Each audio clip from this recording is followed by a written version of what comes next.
Eu morei em Brasília 6 anos, trabalhando como jornalista lá, chefiava a sucursal da revista Veja, isso há muito tempo, 1989, 1995. E lá eu entrevistava, no começo, quando eu cheguei lá, um general, que era o general Ivan de Souza Mendes. O general Ivan de Souza Mendes, ele era o chefe do Serviço Nacional de Informações, do SNI, que depois foi encampado pelo Gabinete de Segurança Institucional, hoje chefiado pelo general Augusto Heleno. E um dia, conversando com o general Ivan, ele me deu um livro que falava de um episódio de um antigo diretor da CIA, chamado Allen Dulles. E esse Dulles foi um importante diretor da CIA, foi o 5º diretor da CIA, e foi durante o início da Guerra Fria. Ele foi diretor da CIA meados dos anos 50 até o início dos anos 60. E o que contava esse livro? Contava de um desafio que o então diretor da CIA, o Dulles, fez para um grupo de estudiosos e professores americanos para estimar o arsenal dos Estados Unidos, o arsenal militar dos Estados Unidos, o potencial bélico americano, com base apenas em informações públicas, para ver o que saía. Não tinha internet, não tinha Google, não tinha nada, né? Que fossem as revistas, os livros, os jornais, e estimassem e fizessem um relatório. Fizeram um relatório só com informação pública, né? Ele não deu nem nada que eles não soubessem, nada que eles não pudessem acessar e que qualquer americano pudesse acessar. E o resultado foi um trabalho tão preciso que ele, ao receber o relatório, classificou de top secret. Tamanha foi a precisão, a exatidão do material, ou seja, concluiu o então diretor da CIA que um bom trabalho feito com informação pública pode produzir uma informação que é reservada, porque ninguém consegue fazer aquelas conexões, compilar e organizar e concluir o que eles concluíram. Ou seja, as informações públicas podem ser um perigo se bem organizadas. Aí eu fiquei pensando nisso ao olhar o relatório da CPI do BNDES que saiu ontem. E eu falei, mas eu estou diante disso? Depois de ler, eu falei, não. Eu estou diante de uma outra coisa. E aí fiquei pensando, o que poderia ser mais inútil do que o relatório da CPI do BNDES de ontem? Aí eu pensei numa possibilidade, que é um olho mágico numa porta de vidro. É inútil, não serve para nada, né? É uma embalagem para guardar banana. Uma vez eu até comprei uma. A banana nunca tem a inclinação da embalagem que você compra. É inferno, você tem que entortar a banana. Aí tem umas bananas mais retas, mas não adianta pra nada, é inútil. Mas eu já comprei essa porcaria. Mas eu nunca pus olho mágico numa porta de vidro. Essa imbecilidade eu ainda não fiz. Aí eu peguei o relatório do BNDES. Olha, é difícil pensar numa coisa mais ridícula. Eu acho que é mais ridículo do que o olho mágico numa porta de vidro. Nada mais distante do que o exemplo que eu dei do livro feito com informação pública. Eles conseguiram pegar informações e não concluir nada que a gente já não soubesse. Não tem nada ali que seja uma colaboração do trabalho dos deputados da CPI. 34 deputados titulares, 34 suplentes para produzir um nada que merece ter como destino a lata do lixo. É absolutamente inútil o trabalho. Perderam tempo, gastaram nosso dinheiro, chamaram as pessoas para depor e, no entanto, não produziram nada que prestasse. As informações que a gente tem dado são informações que já estavam disponíveis, todas disponíveis e organizadas exatamente da maneira como eles organizaram. Eles não juntaram A com B e produziram alguma coisa. Eles não pegaram o queijo e a goiabada e fizeram Romeu e Julieta. Nada. O queijo está lá, a goiabada está lá, não produziram prato algum, não é cheesecake, não é nada, não serve para absolutamente nada. O relatório tem quase 400 páginas, dúzias de indiciamentos, um material que vai ser votado na semana que vem e realmente o destino tem que ser a lata do lixo. Você tem ali material que foi extraído de relatório do Tribunal de Contas da União, e que eles apresentam. Essa CPI descobriu? Não. Descobriu e depois diz a origem. Tribunal de Contas da União. Tem material resultado de delação premiada de vários delatores.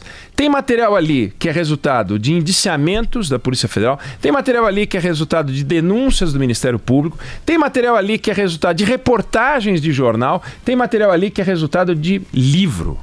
E, no entanto, eles não tiraram nada além do que esses materiais produziram. E aí pediram o indiciamento do Lula, da Dilma, do Deus e o mundo, pouco importa. Pessoas que já estão sendo investigadas, estão sendo indiciadas e analisadas. Lá pelas tantas dizem que o Lula e a Dilma têm 150 milhões de dólares lá fora, com base no que diz o Joesley, com base no que diz o Palocci. Mas isso já tá publicado, tá divulgado. Não é que eles não apresentaram uma descoberta nova.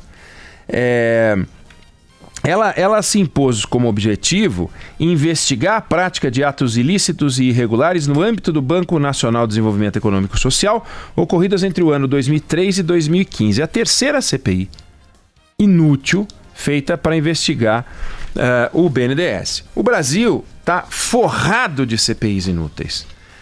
No Congresso Nacional, leia-se União das Duas Casas, na Câmara dos Deputados, no Senado Federal, nos estados. No Paraná tem 2 CPIs em curso, tem 7 aguardando para serem instaladas. Tem uma CPI sobre ONG, é a 10ª CPI sobre ONG que se faz em algum lugar do Brasil. Tem uma CPI sobre as bombas de combustíveis, né? São Paulo, na última legislatura, teve 31 CPIs, a Assembleia Legislativa, fake news, que todo mundo gosta agora, refugiados, situação de lixão e aterro, empresa de telemarketing, feiras itinerantes. Imagina uma CPI sobre feiras itinerantes. Para que serve esse lixo? Uma CPI sobre epidemia de crack. Vai concluir o quê? Vai tirar a pessoa da rua? Porra! Vai curar a dependência? Pelo amor de Deus, abre o gabinete e pega uns craqueiros pra cuidar deles. Epidemia de dengue, Carla. Daí você vai descobrir o que você tem epidemia de dengue. Pois eles fizeram. E tem outras que estão em curso. Estado de Goiás, uma sobre incentivo fiscal. No Rio de Janeiro tem CPI. No Mato Grosso tem CPI. No Amazonas tem CPI. Santa Catarina tem CPI. Todo lugar tem CPI. CPI. Sabe o que eles estão fazendo? Enrolando, tomando nosso tempo. Aí a CPI começa e ela faz aquilo que a gente já sabe. Os deputados gritam com quem vai depor, para parecer que eles são muito corajosos, porque eles são muito destemidos. Ameaçam prender. Como eles vão ameaçar prender? O sujeito já vai para lá com um habeas corpus. Então não fala nada. Os que falam já são colaboradores. Então eles falam assim: descobrimos uma coisa incrível nessa CPI ridícula do BNDES. O procurador Ivan Marques, ele nos contou revelações. O que esse procurador Ivan Marques contou é aquilo que ele já está fazendo na investigação do Ministério Público.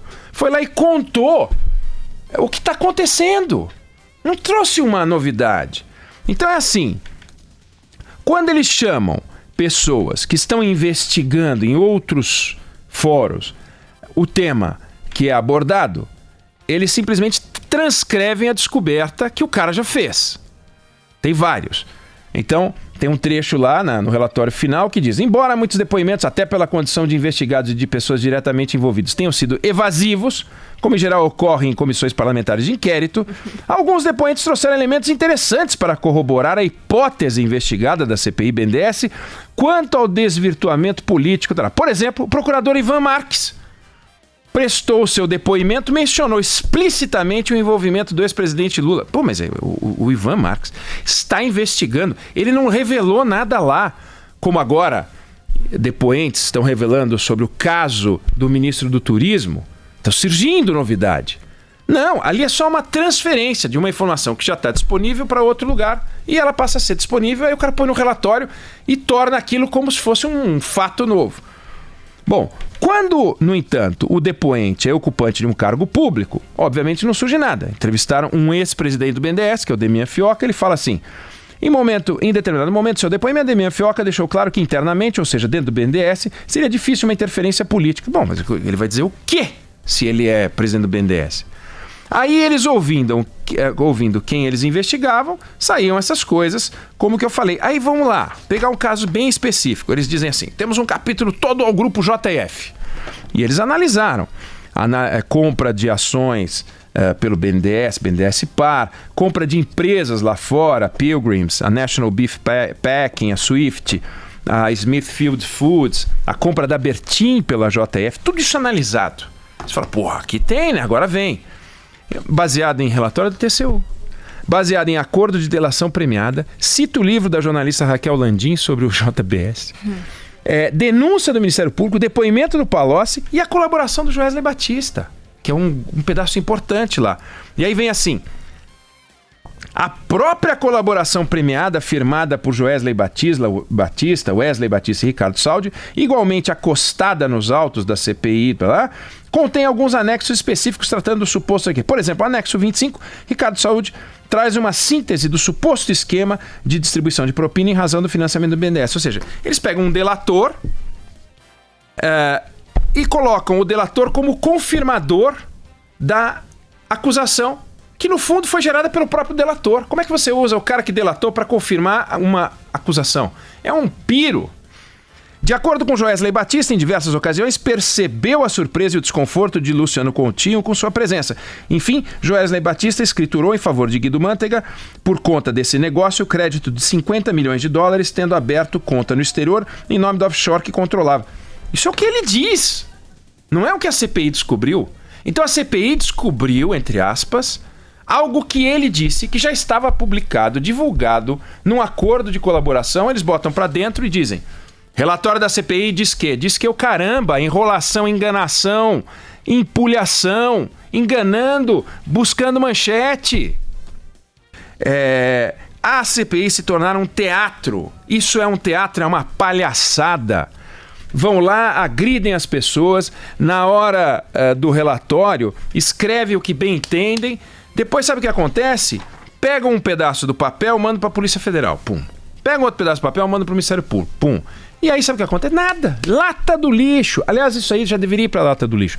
Como não vão imprimir 400 páginas, vários, vão imprimir alguns porque eles gostam de gastar papel, a gente que paga o papel. Mas se eles não imprimirem, aquilo ali vira um arquivo, não ocupa tanto espaço assim, não tem tanta figurinha para pintar, tem uns grafiquinhos bem mal feitos, feio, relatório mal montado pra caramba, preguiçoso. Eles pegaram o material do TCU do jeito que o TCU mandou, tudo mal feito. E aí o que a gente tem é um trabalho... de escola, né? Mas trabalho de escola feito com, sabe, copy-paste. Pela turma do fundão. Turma do fundão. Então fica assim. Aí o Altineu Cortes lá vai dar entrevista, né? Veja, nós descobrimos, ele é o relator, né? Bacana, relator, olha que legal. Ele subiu na escala social, né? De um cara do baixo clero que um dia ele foi. Agora isso não, fui relator do CPI do BNDES. Uma das 3 CPIs do BNDES, que não vai concluir nada. Trabalho porco. E mais maluco é que, ao terminar isso tudo, eles vão para a próxima CPI, né? Agora vão para a próxima. Queriam fazer uma da lava-toga. Imagina uma lava-toga sendo feita do jeito desse tipo aqui. Nós descobrimos irregularidades nos tribunais superiores. Não faz sentido. Então, tem que parar com isso. Senadores, deputados, nesse caso deputados, vamos votar os projetos de interesse do país. Para com essa palhaçada de CPI. CPI não tem que ter. CPI é só em casos extraordinários para investigar o Estado, mas quando assim as estruturas do Estado estão contaminadas, comprometidas, não pode montar CPI para tudo. E se vai montar uma CPI, então vamos lembrar do episódio do livro que o general Ivan me emprestou para ler. Vamos tentar fazer disso alguma coisa que faça sentido. Eles não... É incrível, Carla. É zero conteúdo. Realmente zero. Se as pessoas que estão cobrindo os jornalistas que estão cobrindo essa CPI, os analistas que estão olhando para esse resultado, forem dar uma buscada nas conclusões da CPI, vão perceber que as conclusões da CPI estão todas disponíveis na internet em algum lugar. E já foram encaminhadas de A para B, do TCU para o Ministério Público, do TCU para a Polícia Federal. É realmente uma empulhação, enganação. Agora, coberto com aquele espetáculo. CPI indicia 70 pessoas. O ex-presidente Lula. Importante, CPI não indicia ninguém. CPI propõe o indiciamento. Sendo que a Polícia Federal não pode deixar de fazer o seu trabalho. Ela não pode pegar o negócio, dá aquele livro lá que eles fizeram, aquelas 400 páginas, e põe, indicia. Não pode, porque o delegado tem que confirmar aqueles conteúdos todos. Em geral, a parte que os delegados já falaram está lá também. Então, olha, é patético, realmente é das coisas mais inúteis que eu já vi, mais inútil que o olho mágico em Porta de